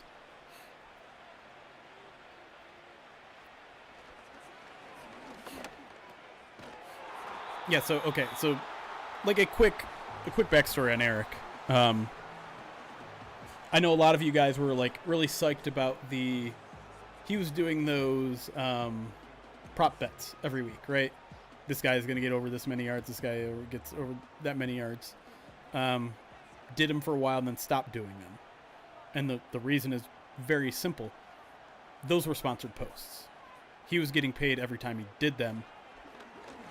That wasn't continuing this year. And so he stopped doing them because the only reason he was doing them because it was extra pay. It's not that he didn't enjoy doing them, but basically we get thrown a lot of sponsored post opportunities every year. And I run each one through Eric. Do you want to do this? He gets the first crack at it. Some of my other staff does them too.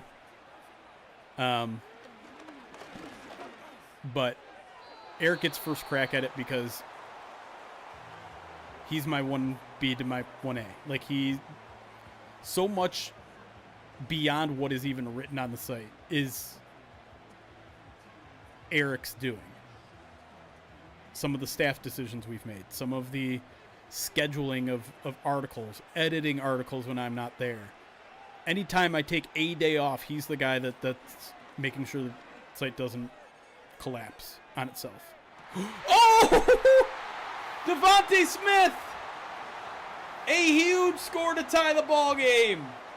Assuming they kick an extra point. Look at this dime from Hurts. So anyways.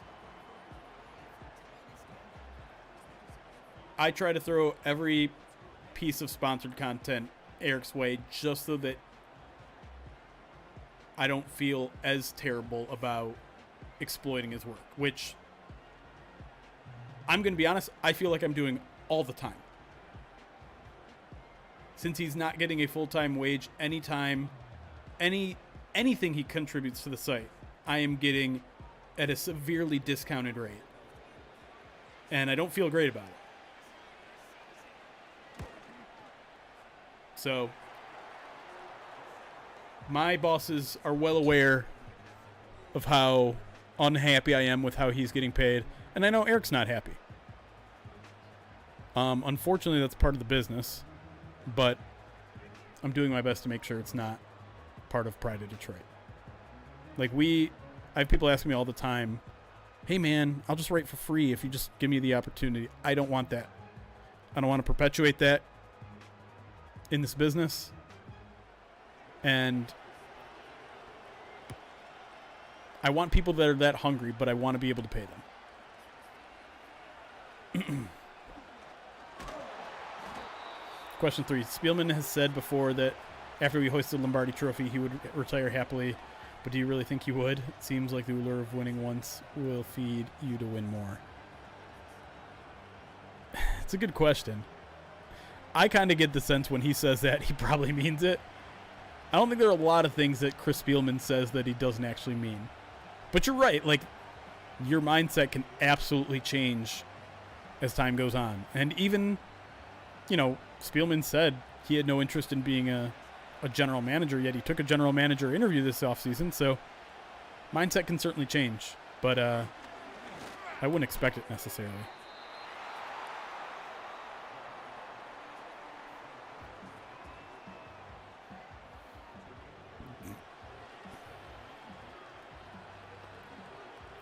We're at the 2-minute warning here, folks.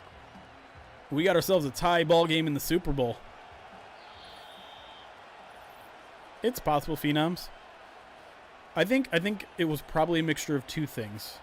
From the Jets' point of view, yeah, it was probably let's get a little bit more info on AG. But let's be honest, you are not doing an entire general manager interview. You're not wasting 90 minutes of this guy for one question, right?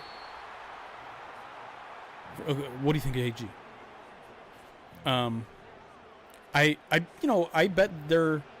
I bet even if they didn't expect to hire Chris, I bet a lot of the insight that Chris Spielman gave them into how to rebuild a franchise and rebuild a culture is probably valuable to them, right? Even now that they didn't end up hiring him, I bet they listened to some of his ideas and be like, oh, that's a good idea. We should do that.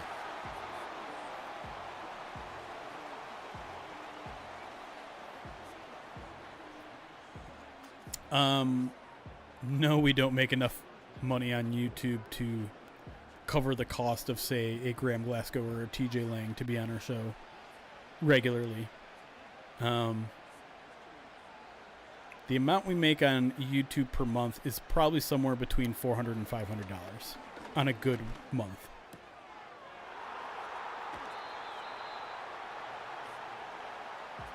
I don't think we've ever made more than that in a month.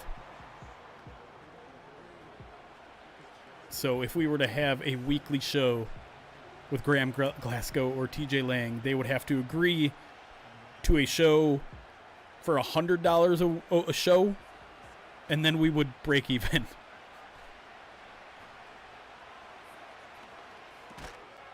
Oh, Travis Kelce with a huge catch to get the Chiefs in field goal range.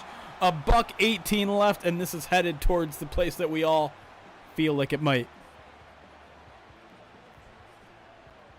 How do you feel about Michigan football for the next 3 years? I have no idea. I'm the wrong person to ask.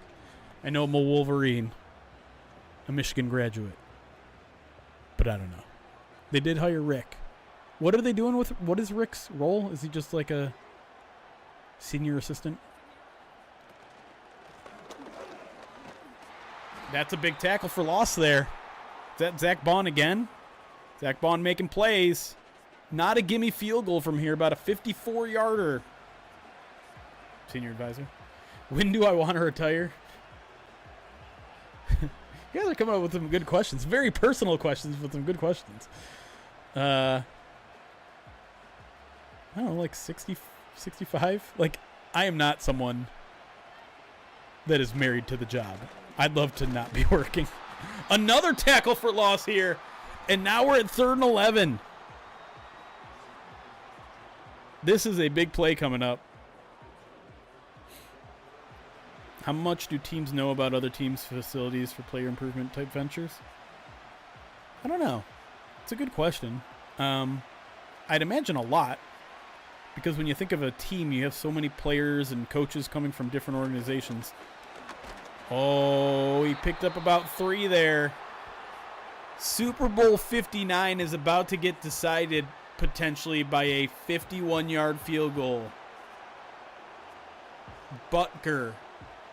44 seconds left. The Eagles just used their final timeout.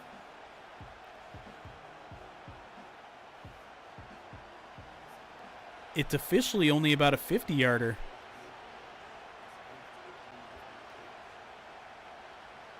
Kick is up. And we have no way of telling if it's good or not, but it's good! The Chiefs take a 24-21 lead with about 40 ticks left. Right down the middle, I assume. There still hasn't been a good angle of it. Nick Sirianni is sick.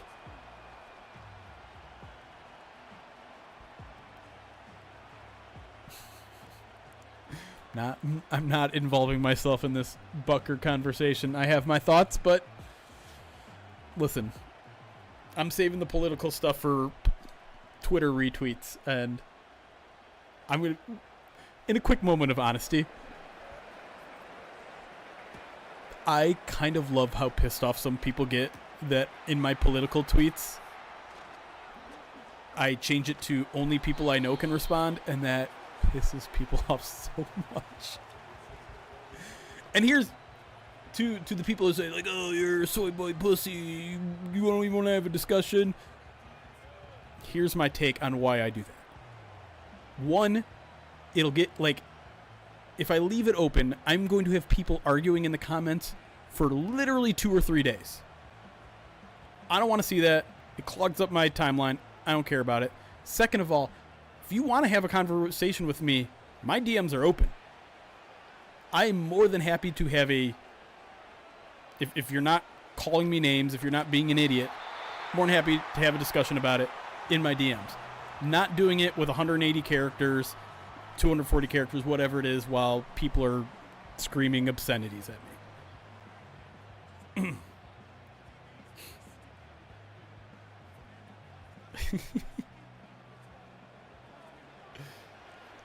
Jalen Hurts got sacked, by the way, and that's going to pretty much end any chance at a comeback, as Spagnuolo sent the blitz. The Chiefs didn't have an answer for it. Jake Elliott is warming up for a field goal he'll never kick. It's really sad, honestly.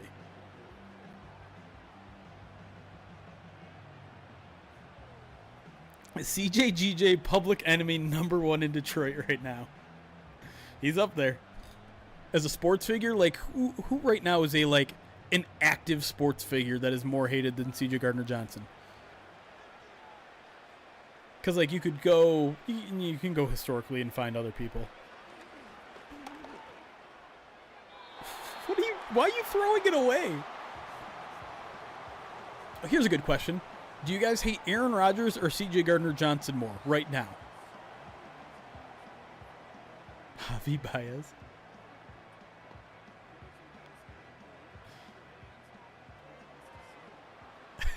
Duck Lion.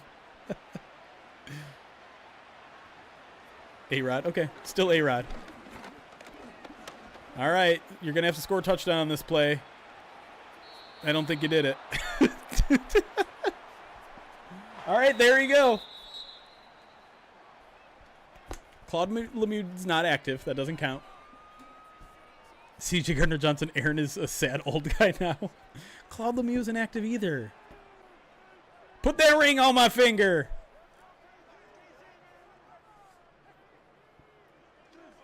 All right. We don't need to see this.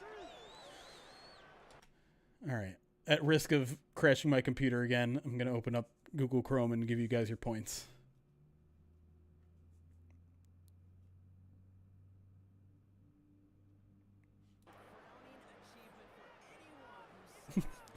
Who does so in this situation, hold on, before in this situation, it's the Chiefs win. Patrick Mahomes throws 300 yards and a touchdown, but also 3 interceptions.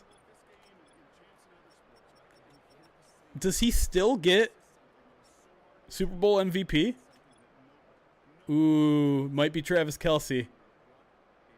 I feel like maybe you'd have to give it to Travis Kelce. Anyone defensively do anything crazy? Zach Bond had a good game, but they're not going to give it to him.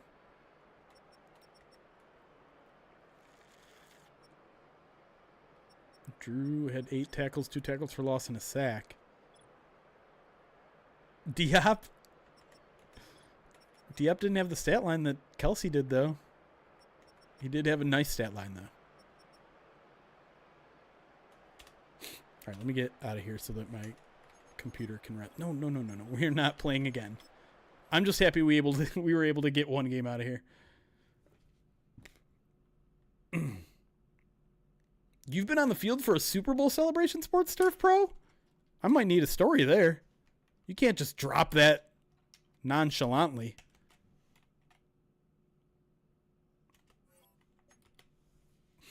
Navasame, I'm a current air traffic controller. I'm proud to announce that I've been accepted into Purdue for a Bachelor's of Science in Aviation Management. Dude, congratulations. That's awesome.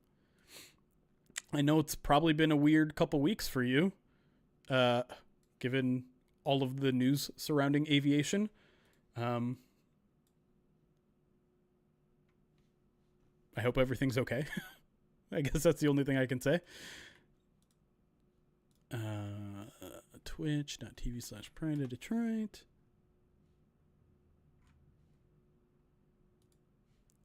Go to muted. Prediction.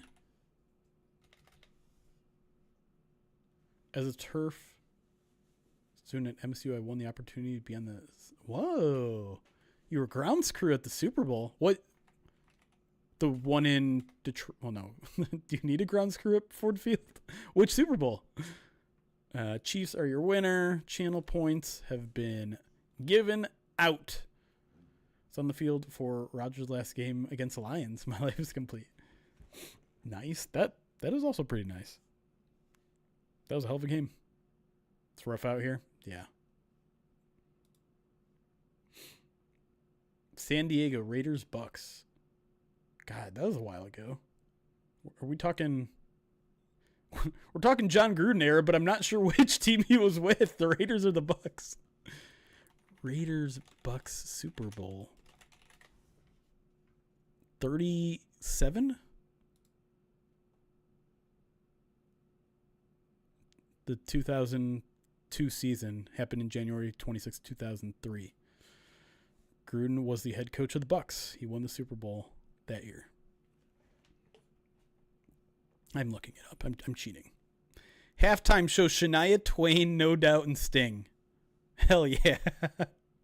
That is the most 90s thing I've ever heard. I didn't realize Wikipedia had all this information. Cost of a 30-second commercial, $2.1 million. Let's assume that it has a stat for every year. What do you think the cost of a 30-second commercial was last year?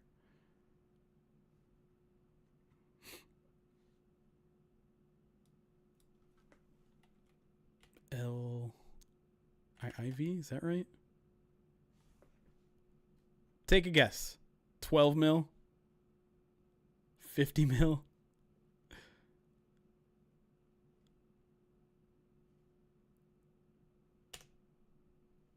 Is that not right?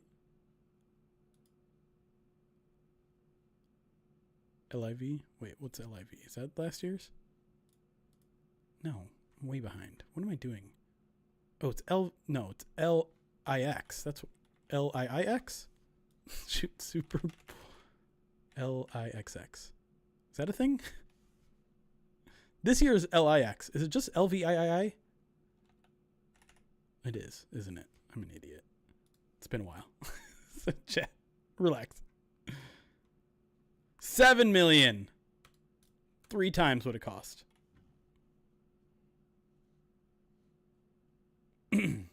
Anyone got 7 million? We had 8 million. That was pretty close.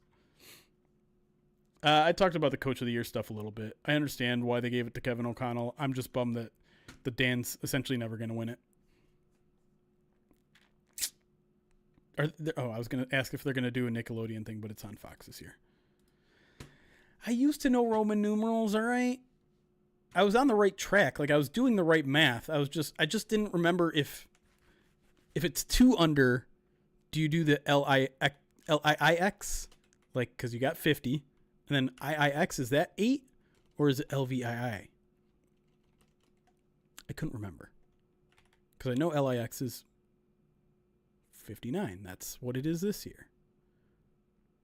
I just couldn't remember if 8 was 3 I's or IIX. Same amount of numerals, right? Well, I know that now, okay? I know it now. Because I'm looking at it in my face. Thoughts on Brady being the crew tomorrow? I did not enjoy him calling the NFC Championship game. Granted, I was in a very pissy mood that day. If you noticed, I'll be honest, I have not been on my best behavior on social media. I've been better this week, but the first couple weeks after the Lions loss, I was a little snippy. I was kind of being an asshole, if I'm being quite honest.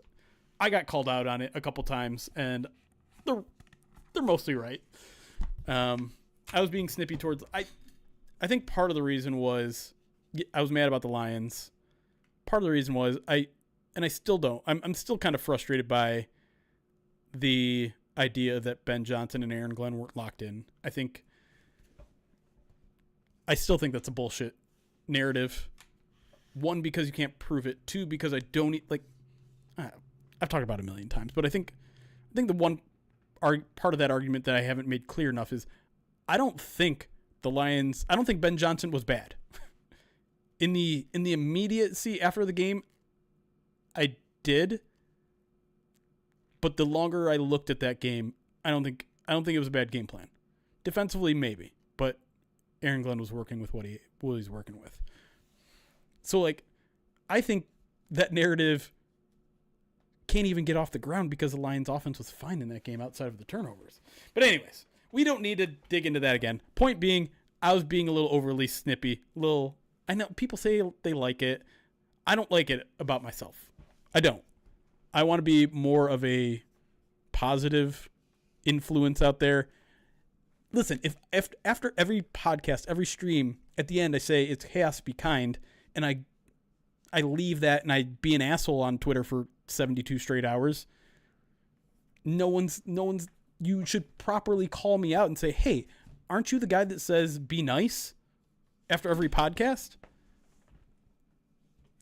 It makes me a hypocrite. I don't want to be a hypocrite. This is me soapboxing again, and if I might be talking to like 2 people now that the sim is over, but I don't like cynicism. I am a former cynic. I am a recovering cynic. I don't like cynicism.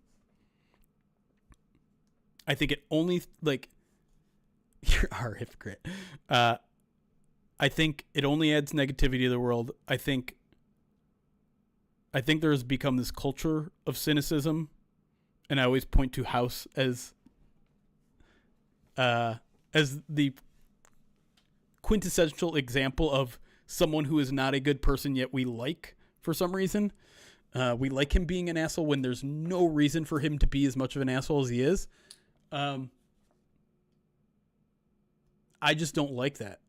I think a lot of times people define themselves by things that they don't like rather than celebrating the things that we like.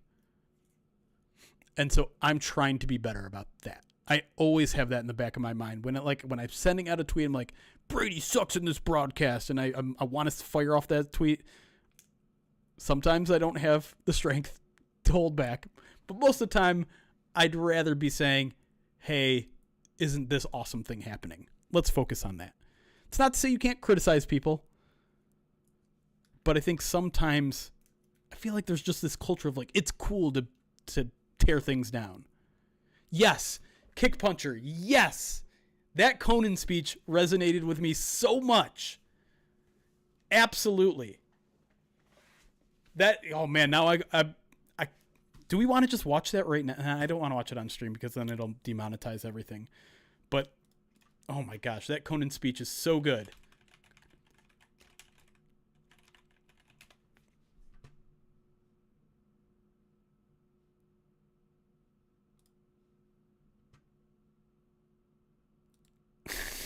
Thanks, Josh.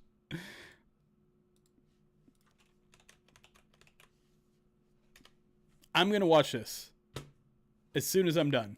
As soon as I hang it up here, because this is a whole speech. This is like 7.5 minutes. I don't know when he gets into the part about cynicism, but yes, Kick Puncher. You and I, Kick Puncher. I mean, the fact that your name is Kick Puncher means you like community, which means we already see a lot of things eye to eye. But yes, that is a good pull. I'd forgotten about that. So I don't know if that's what I'm trying to be a little bit more of. And there needs to be like, you need to give yourself grace. I go to therapy and my therapist tells me that all the time. You need to give yourself a little bit more grace. So when I slip, it's okay. Doesn't mean I'm a bad person. Doesn't mean I'm incapable of, doesn't mean necessarily I'm even a hypocrite. Just means you're slipping. You slip. Everyone slips. So anyways, all I'm saying is if you have that mindset, maybe take my words into heart a little bit more, because I do think we need to spend more time celebrating the things we love than tearing down the things we don't love. I try. All right. Now that I've gone off on this weird tangent, I'm going to get out of here. Enjoy the Super Bowl, or enjoy whatever you're going to do to distract you from the Super Bowl. I still can't believe that last I checked, 60% of Lions fans said they're not going to watch the Super Bowl, which is wild to me. But again, you do you. Whatever makes you feel better. Thank you, Katie. Thank you, Karen. I try. Now it's at 58% say they're not going to watch. It's wild to me. I just love football so much that I can't do it to myself. But either way, have a great rest of your weekend. Let's get some warmer weather here so that I can go play disc golf and not slip and fall on my back and hurt myself. That'd be great. But until next time, guys, appreciate